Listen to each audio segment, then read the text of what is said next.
আমাৰ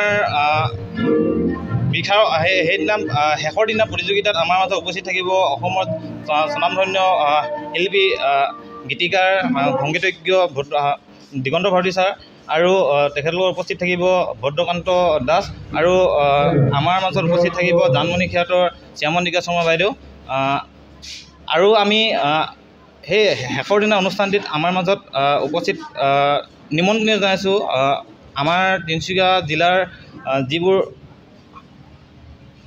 সাংস্কৃতিকৰ লগত যিবোৰ জড়িত সকলোবোৰ শিল্পীকে আমি নিমন্ত্ৰণ জনাইছোঁ। হয়, বৰগাঁও যুৱ সংঘ আৰু আদৰ্শ পুথিভঁৰালৰ উদ্যোগত সমগ্ৰ বাৰিকুৰিবাসী তথা মাকুমবাসীৰ সহযোগত লগতে সমূহ সাংস্কৃতিক প্ৰেমী ৰাইজৰ সহযোগত আমি তৃতীয়বাৰলৈ বৰদৌল আমি সংগীত প্ৰতিযোগিতা আমি আজিৰ পৰা অডিশ্যন আৰম্ভ কৰিছোঁ।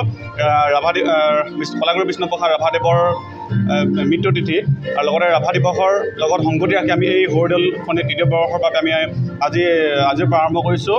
আজি অগণন প্ৰতিযোগিতাই অংশগ্ৰহণ কৰিছে, সকলোলৈ আমি ধন্যবাদ জ্ঞাপন কৰিছোঁ। অহা 15 তাৰিখে আমাৰ প্ৰথম ৰাউণ্ডৰ প্ৰতিযোগিতা মাকুমৰ বনমালী শইকীয়া ভৱনত অনুষ্ঠিত হ'ব। লগতে অহা 20 জুন তাৰিখে বাৰিকুৰিৰ বৰগাঁৱৰ সতীয়াধুনী ভৱনত আমাৰ চূড়ান্ত প্ৰতিযোগিতাখন অনুষ্ঠিত হ'ব। সকলোকে আমি উক্ত প্ৰতিযোগিতালৈ সাদৰে নিমন্ত্ৰণ জনাইছোঁ।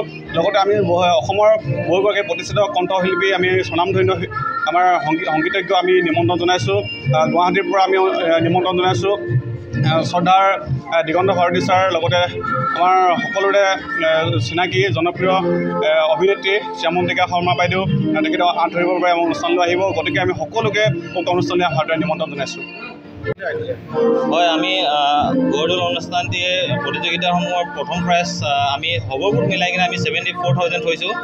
প্ৰথম প্ৰাইজটো আমি 30,000, ছেকেণ্ড প্ৰাইজটো আমি থৈছোঁ ট্ৰফিসহ 20,000, থাৰ্ডটো থৈছোঁ 10,000 আৰু যি কেইগৰাকী টপ 10ত থাকিব সকলোকে এখন গীটাৰ আৰু টপ ফাৰ্ষ্ট ছেকেণ্ড থাৰ্ডৰ পিছৰখিনি টপ 7 সিহঁতক আমি গীটাৰসহ 2,000 টকা মাননি দিয়াৰ কথা আমি চিন্তা কৰিছোঁ।